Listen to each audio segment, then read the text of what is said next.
राधे राधे दोस्तों, जय श्री कृष्णा। कान्हा जी की कृपा हम सब पर बनी रहे। इन्हीं शुभकामनाओं के साथ आप सभी का हमारे YouTube चैनल भक्ति में आस्था पर हार्दिक वंदन, अभिनंदन और स्वागत है।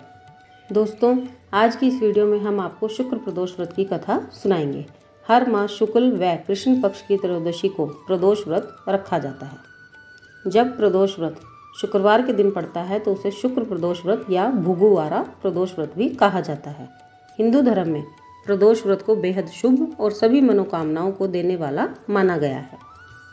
मान्यता है कि इस दिन भक्त भगवान शिव और माता पार्वती की विधि विधान से पूजा अर्चना कर उनका आशीर्वाद प्राप्त करते हैं। शुक्र प्रदोष व्रत की तो इतनी बड़ी महिमा बताई गई है कि इस व्रत को करने वाले व्रती को भगवान शिव दाम्पत्य जीवन की सुख शांति, समृद्धि और नारी को अखंड सौभाग्यवती होने का वरदान देते हैं। शिव पुराण के अनुसार भोलेनाथ को सरलता से प्रसन्न किया जा सकता है। अगर व्रत नहीं भी रख पाते हैं तो भगवान भोलेनाथ को प्रदोष व्रत के दिन 1 लोटा जल समर्पित कर देने से भी उनकी असीम कृपा दृष्टि जातक पर पड़ती है। प्रदोष व्रत के दिन प्रदोष काल में ही भगवान शिव का विधिवत स्नान, पूजन, अर्चन और वंदन किया जाता है। उसके बाद उस वार की प्रदोष व्रत की कथा को पढ़ा या सुना जाता है। प्रदोष व्रत में भोलेनाथ की पूजा शाम के समय की जाती है। प्रदोष काल सूर्यास्त होने से लगभग घंटा पहले शुरू हो जाता है और 1 घंटा बाद तक रहता है। यानी अगर सूर्यास्त शाम को 6:30 बजे होगा तो प्रदोष काल शाम को 5:30 बजे से शुरू होकर शाम के 7:30 बजे तक रहेगा। अर्थात प्रदोष काल शाम को लगभग 2 से 2.5 घंटे तक रहता है। उस काल में ही भगवान भोलेनाथ की पूजा अर्चना करनी चाहिए। जिस दिन प्रदोष व्रत रखें उस दिन का सूर्यास्त का समय देख लें और अपनी सुविधा के अनुसार मंदिर जाकर भोलेनाथ का अभिषेक करा लें। अभिषेक कराने के बाद ही घर आकर भोजन करना चाहिए। वैसे तो प्रत्येक व्रत फलाहारी और मीठा रखा जाता है, लेकिन भगवान जी तो भक्त के श्रद्धा, प्रेम, विश्वास भरे भाव के भूखे होते हैं।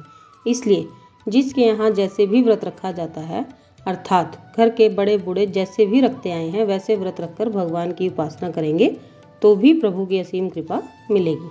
मंदिर जाने के लिए पूजा की थाली में पंचामृत, दूध, दही, शहद, घी, शक्कर, दक्षिणा, फल फूल, मिठाई, बेलपत्र इत्यादि जो भी लेकर जा सकते हैं वो लेकर जाकर बाबा भोलेनाथ का अभिषेक कराएं और शाम को व्रत खोल लें। कुछ भी नहीं ले जा सकते तो 1 लोटा जल चढ़ाकर भी व्रत किया जा सकता है।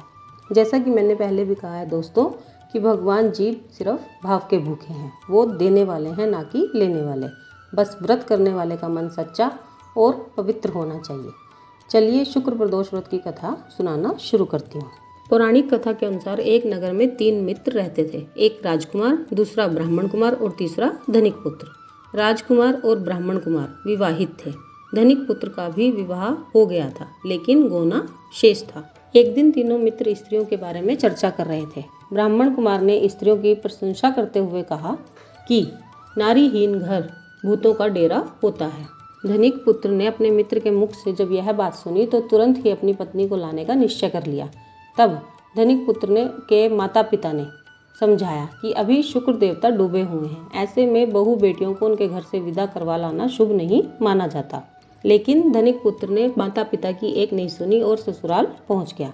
ससुराल वालों ने भी उसे मनाने की कोशिश बहुत की, लेकिन वो जिद पर अड़ा रहा और कन्या के माता पिता को उनकी विदाई करनी पड़ी। विदाई के बाद पति पत्नी शहर से निकले ही थे कि बैलगाड़ी का पहिया निकल गया और बैल की टांग टूट गई। उन दोनों को भी चोट लग गई, लेकिन फिर भी वो चलते रहे। कुछ दूर जाने पर उनका पाला डाकुओं से पड़ गया, जो कि उनका धन लूटकर ले गए।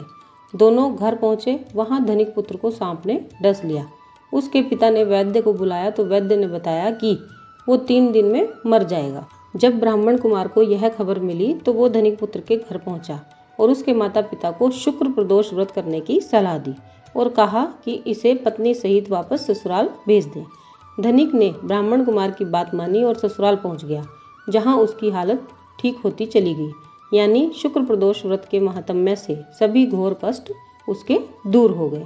बोलिए बाबा भोलेनाथ और माता पार्वती की जय। दोस्तों, ये थी शुक्र प्रदोष व्रत की कथा जो हमने आपसे कही। इस कथा को सुनने वाले, सुनाने वाले और हुंकारा भरने वाले सभी पर बाबा भोलेनाथ और माता पार्वती की असीम कृपा बनी रहे और भक्तों को प्रभु के श्री चरणों में स्थान मिलता रहे।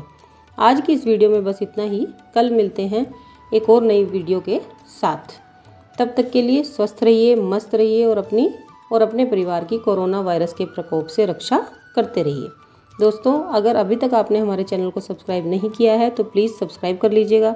वीडियो को पूरा सुनने से पूरी जानकारी मिलती है, इसलिए वीडियो को पूरा सुना कीजिएगा। लाइक और शेयर भी कर दीजिए दोस्तों, साथ ही बेल आइकन भी प्रेस कर देना ताकि हर नई वीडियो की नोटिफिकेशन आपको सबसे पहले मिल सके। राधे राधे दोस्तों, जय श्री कृष्णा, जय माता जी।